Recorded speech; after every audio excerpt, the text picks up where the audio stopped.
ফাজিল, এখানে হাত দিচ্ছ কেন? হ্যাঁ, আরে বাবা, এখানে হাত কেন দিচ্ছে আপনি বোঝেন না? তুমি যে একটা ফাজিল লুচু ছেলে, সবসময় উল্টাপাল্টা জায়গায় হাত দেওয়ার ধান্দায় থাকো।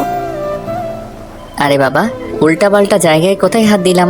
এখানে হাত না দিলে আদর করব কি করে আপনি বোঝেন না? হ্যাঁ, তোমার কাজই হচ্ছে সবসময় লুচুগিরি করা। আমি কি সেটা জানি না মনে করেছো? আপনি আমাকে এভাবে বলতে পারলেন? আমি কি এতটাই বাজে যে আপনাকে কখনো টাচ করতে পারবো না? নাকি আপনার আমার ভালোবাসাটা চাই না?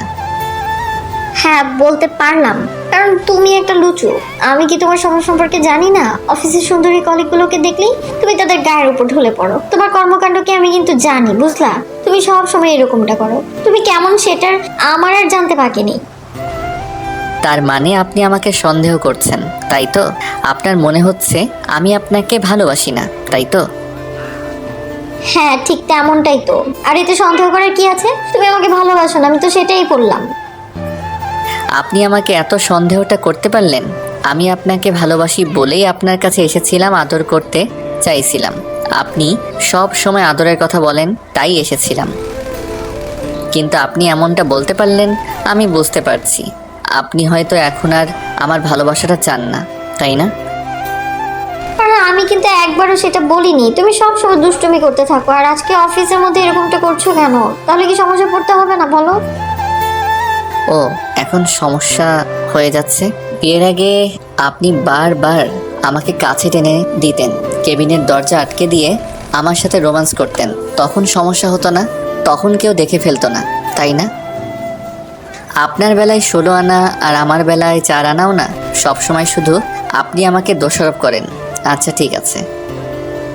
আরে বাবা, তখন তো তোমাকে প্রচন্ড পরিমাণে ভালোবাসতাম, আর তোমাকে নিজের কাছে টেনে নিতাম, কারণ তখন তোমাকে ভালোবাসাটা বোঝানোর চেষ্টা করতাম আমি, কিন্তু তুমি তো সেটা বুঝতেই চাওনি।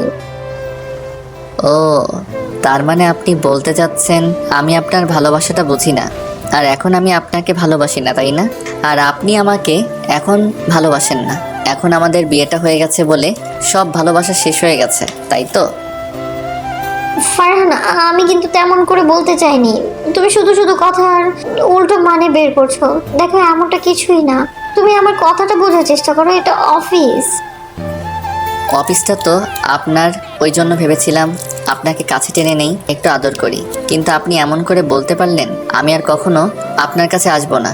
আর আপনি যদি চান তাহলেও আদর করব না। তোমার আদর চাইতে আমার বইয়ে গেছে।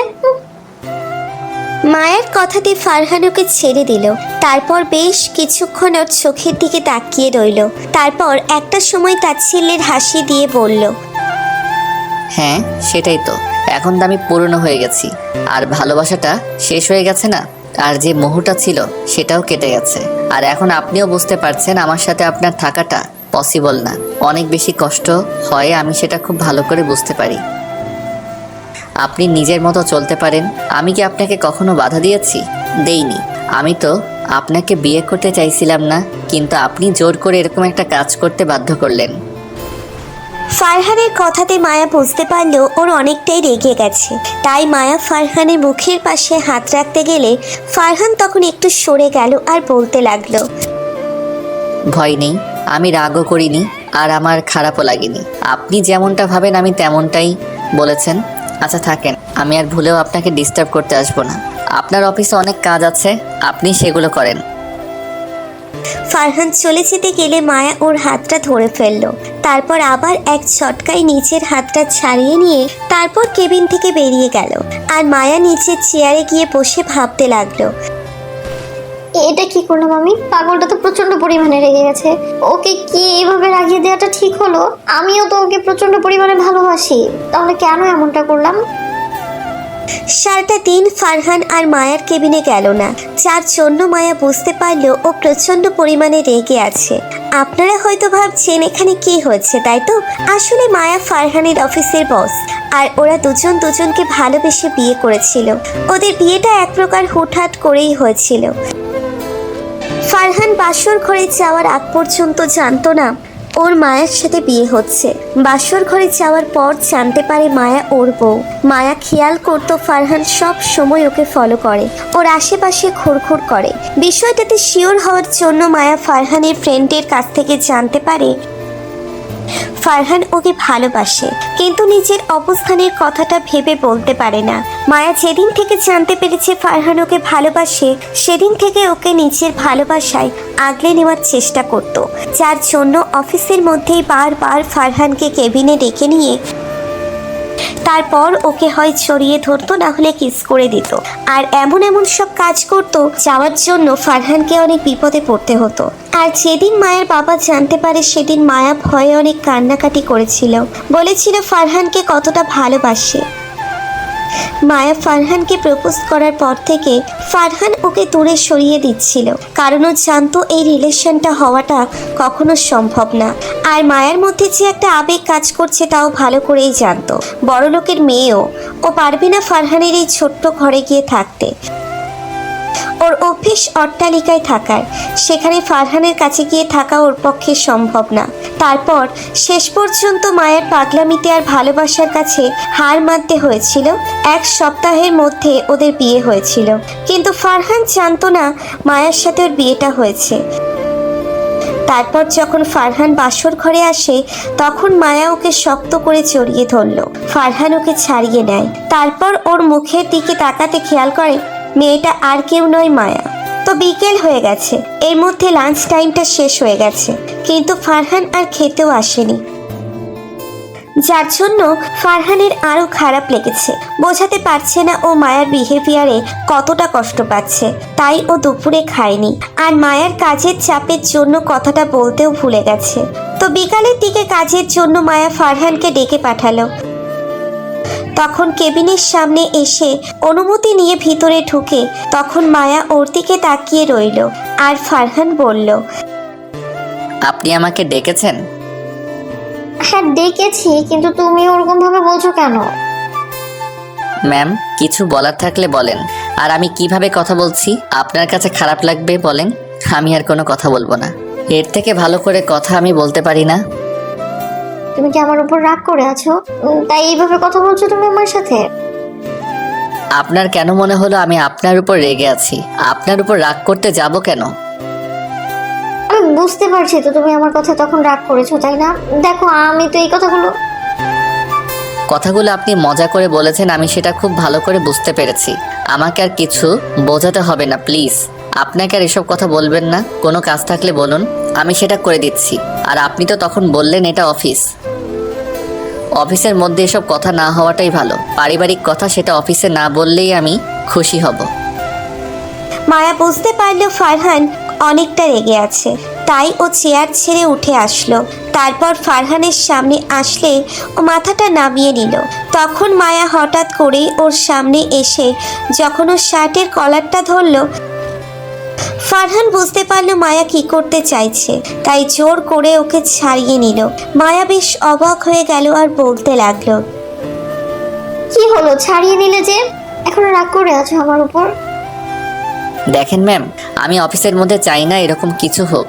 তারপর কেউ জানাজানি হয়ে গেলে অনেক সমস্যা হবে। আপনি প্লিজ এমন পাগলামি করবেন না। আর এটা অফিস, এখানে কোনো রোমান্স করার জায়গা না। তাতে কি, তুমি তো আমার বর, আর বরের সাথে যেখানে সেখানে রোমান্স করা যায়, এতে আর ভাবার কি আছে বলো? আমি বুঝতে পারছি তো তুমি তখনকার কথাতে রাগ করে আছো, তাই তো আমি তো তোমাকে কথাগুলো ওভাবে বলতে চাইনি। বলো বাবু, তুমি প্লিজ রাগ করে থেকো না আমার উপর। দেখেন ম্যাম, এসব ন্যাকামি অফিসে করবেন না। আমি চাই না এসব কথা এখানে উঠুক। ও তার মানে আমার ভালোবাসাটাকে তোমার কাছে ন্যাকামি মনে হয়? আপনি যা ভাবার ভাবতে পারেন, কাজ ছাড়া অন্য কথা আমি বলতে চাচ্ছি না। আপনার পার্সোনাল বিষয়ে আপনি যা খুশি আমাকে শোনাতে পারেন, কিন্তু এতে আমার কোনো মতামত নেই। মায়া ফারহানের টাকটা ভাঙানোর জন্য যখনই ওকে জড়িয়ে ধরতে যাবে, তখন ফারহান ওকে ছাড়িয়ে নিল। তারপর কেবিন থেকে বেরিয়ে গেল। সারাটা বিকাল ফারহান আর মায়ার সাথে দেখা করলো না। মায়া বারবার ওকে কেবিনে ডাকলেও ফারহান কাজের বাহানা দিয়ে এড়িয়ে গেল। মায়া ভাবলো বাসায় গিয়েও ডাকটা ভাঙাবে। অফিস ছুটি হয়ে যেতেই মায়া কেবিন থেকে বেরিয়ে আসে। তারপর ফারহানের কেবিনের সামনে আসতেই ও অবাক হয়ে যায়। পিয়নকে জিজ্ঞেস করতেই পিয়ন বলে ফারহান আগেই বেরিয়ে গেছে। মায়া হতাশ হয়ে যায়, তারপর একা একাই বাসায় চলে যায়। অন্যদিকে ফারহান আজকে মায়ার এরকম একটা কথাই বুঝতে পেরেছে কেউ কারো নয়, কেউ হয়তো টাকার প্রয়োজনে কাছে আসে, আর না হয় কেউ ভালোবাসা নামক অদ্ভুত মায়ার জন্য কাছে আসে। তারপর মোহটা কেটে গেলে সময়ের সাথে সাথে ভালোবাসাটা বিলীন হয়ে যায়। ফারহান ভেবে নিয়েছে মায়া যেহেতু চায় না ওর কাছে আসতে, তাহলে ফারহান ওর থেকে সবসময় দূরে থাকার চেষ্টা করবে আর ভালোবাসাটা প্রকাশ করবে না। তো মায়া বাসায় এসে দেখে ফারহান রুমে কপালের উপর হাত রেখে শুয়ে আছে। তখন মায়া তাড়াহুড়ো করে গিয়ে ওর পাশে বসে আর বলতে শুরু করে, বাবা কি হয়েছে? তোমার শরীর খারাপ করেছে? আমাকে বলো কোথায় খারাপ লাগছে? মায়ার কথাতে ফারহান ওর দিকে তাকালো। তারপর উঠে বসতেই মায়া ওর গালে কপালে হাত দিয়ে দেখতে লাগলো ওর শরীর খারাপ করছে কিনা। শরীর খারাপ লাগলে কি ডাক্তারি করবেন? আপনি আবার ডক্টর হলেন কবে থেকে? সেটা তো জানতাম না। আমি বুঝতে পারছি তুমি তখনকার বিষয়টা নিয়ে রেগে আছো, তাই না? দেখো আমি তো মজা করে বলেছিলাম, তার জন্য তুমি এমন রাগ করে থাকবে আমার উপর? আমি তো বলছি আমি এসব বিষয় নিয়ে কোনো কথা বলতে চাই না। আর রাগ অভিমান কার উপর করব, যেখানে নিজের উপর রাগটাকেই কন্ট্রোল করতে পারি না। আর একটা কথা কি জানেন তো, মজার ছলে হলেও মাঝে মাঝে মানুষ সত্যি কথাটাই বলে দেয়। আজকে আমি সেটা বুঝতে পেরেছি। মাতাল হলে যেমন মানুষের মধ্যে থেকে সত্য কথাগুলো বেরিয়ে আসে, তেমনি মজার ছলেও মানুষের মুখ দিয়ে কখনো কখনো সত্যিটাই বের হয়। আমাকে আর কিছু বোঝাতে হবে না, আপনারা যেভাবে খুশি থাকুন। আর না চাইলে আপনি চলে যেতে পারেন, আমি আপনাকে আটকাবো না। আমি কিন্তু আপনাকে বলিনি আপনি আমার কাছে থাকেন। আমি আপনাকে বিয়েটাও করতে চাইনি, শুধুমাত্র আপনার পাগলামিতেই করতে হয়েছে। মায়া ফ্যালফ্যাল করে ওর দিকে তাকিয়ে রইল। তখন ফারহান ব্যালকনির দিকে চলে গেল। এর মাঝে আম্মু মায়াকে ডাকলে মায়া নিচে চলে গেল। মায়া গিয়ে আম্মুর সাথে রান্না করতে লাগলো। মায়া অনেকটা অন্যমনস্ক ছিল, তাই আম্মু বারবার জিজ্ঞেস করছিল কি হয়েছে। তারপরও মায়া কিছু বলতে পারছিল না। ভেবেছিল রাতে ফারহানের সাথে কথা বলবে। তো রান্না করা শেষ হয়ে গেলে সবাই একসাথে খেতে বসলো। ফারহান কোনো কথা না বলে খেয়ে রুমে চলে আসে। মায়া খাবার টেবিলে সারাক্ষণ শুধু ফারহানের মুখের দিকে তাকিয়েছিল। তারপর খাওয়া শেষ করে মায়া আম্মুর সাথে কিছুক্ষণ কথা বলে রুমে এসে দেখে ফারহান বিছানার একপাশে শুয়ে আছে। এবার মায়া গিয়ে ফারহানের পাশে শুয়ে পড়ে। তারপর ওকে পিছন থেকে জড়িয়ে ধরতেই ফারহান নিজেকে ছাড়িয়ে নেয় আর মায়া বলতে শুরু করে, কি হলো তুমি এভাবে ছাড়িয়ে নিলে যে? আমি বুঝতে পারছি তুমি তখনকার বিষয়টা নিয়ে রাগ করে আছো, তাই না? বাবু একটাবার তাকাও না আমার দিকে। দেখো আমি কথাটা তেমনভাবে বলতে চাইনি। তুমি অফিসের মধ্যে মাঝে মধ্যে দুষ্টুমি করো, তার জন্য তো আমাকে অনেক বিপাকে পড়তে হয়, তাই না? কিন্তু তুমি এমন করছো কেন আমার সাথে?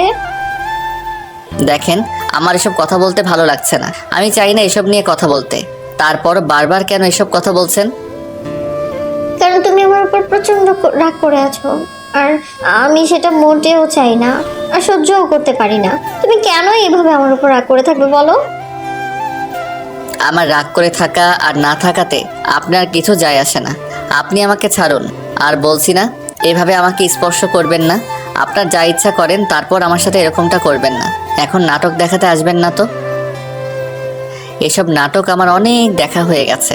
যখন প্রয়োজন ছিল তখন কাছে এসেছিলেন, আর এখন প্রয়োজন ফুরিয়ে গেছে, টাইম পাস শেষ হয়ে গেছে, আমি পুরনো হয়ে গেছি। তাই আপনার কাছে মনে হচ্ছে আপনার অন্য কারো কাছে যাওয়া উচিত, তাই না? ফারহানের কথাতে মায়া ফুপিয়ে কান্না করে উঠল। তখন ফারহান না চাইতেও ওর দিকে ঘুরল। মায়া অসহায়ভাবে ওর দিকে তাকিয়ে আছে। দেখেন, এসব কান্নাকাটির নাটক করবে না। আপনার এই নাটকটা আমি বিয়ের আগে অনেকবার দেখেছি। তখন যদি আপনাকে বিয়ে করার মতো ভুলটা না করতাম, তাহলে আজকে আমাকে এত কষ্ট পেতে হতো না। আপনার জন্য আমি কোনো কাজ ঠিক করে করতে পারি না। আপনি শুধু ন্যাকামি করেন। আপনাকে বিয়ে করার পর থেকে আমি বুঝতে পারছি আপনি আমার সাথে হ্যাপি না। প্রথম কয়েকটা দিন ভালো থাকতে পারলেও এখন আমার সাথে থাকতে ভালো লাগে। বাবু আমি না তখন তোমাকে মজা করে বলেছি, তার জন্য তুমি আমাকে এতগুলো কথা শোনাচ্ছো। আমি কি কখনো বলেছি তোমার সাথে থাকতে চাই না, যার জন্য তোমাকে কাছে টেনে নেই না? আচ্ছা রাতে তো আমি তোমাকে একটুও বারণ করি না, তাই না? তোমাকে বুকের সাথে জড়িয়ে নিই, আর তুমি আমাকে এভাবে বলতে পারলে? ফারহান চুপচাপ মায়াটা চোখের দিকে তাকিয়ে রইল। ফারহানের চুপ করে থাকাতে মায়া একটা সময় উঠে গিয়ে ব্যালকনিতে দাঁড়ালো। ফারহান বুঝতে পারলো এখন রাগ দেখানোটা বাড়াবাড়ি হয়ে গেছে। মায়া কান্না করতে পারে না, যার জন্য ফুপিয়ে ফুপিয়ে উঠছে। ফারহান গিয়ে ওর কাঁধের উপর হাত রাখলো, সাথে সাথে মায়া ওর কাঁধের উপর থেকে হাত সরিয়ে দিল। তখন ফারহান ওকে পিছন থেকে শক্ত করে জড়িয়ে ধরলো। এবার মায়া কেমন নিস্তব্ধ হয়ে যায়। তাকাও আমার দিকে, আর কখনো রাগারাগি করব না। আমি জানি রাগারাগি করবেন আর ভালোবাসবেন না, তাই তো? আমি কিন্তু বারণ করিনি। তাকাও আমার দিকে। ফারহান মায়াকে নিচের দিকে ঘুরিয়ে নিল। ফারহান জানে মায়া বেশিক্ষণ ওর উপর রাগ করে থাকতে পারে না। এবার ফারহান ওর কোমর জড়িয়ে ধরতেই মায়া দেরি না করে ওদের 4 ঠোঁট এক করে দিল। ফারহানও ওর পাগড়িটার সাথে রেসপন্স করতে লাগলো। তো ভালো থাক ভালোবাসা। দেখা হবে পরবর্তী কোনো গল্পে। ততদিন সুস্থ থাকবেন, ভালো থাকবেন, আমাদের সাথে থাকবেন। ধন্যবাদ। আল্লাহ হাফিজ।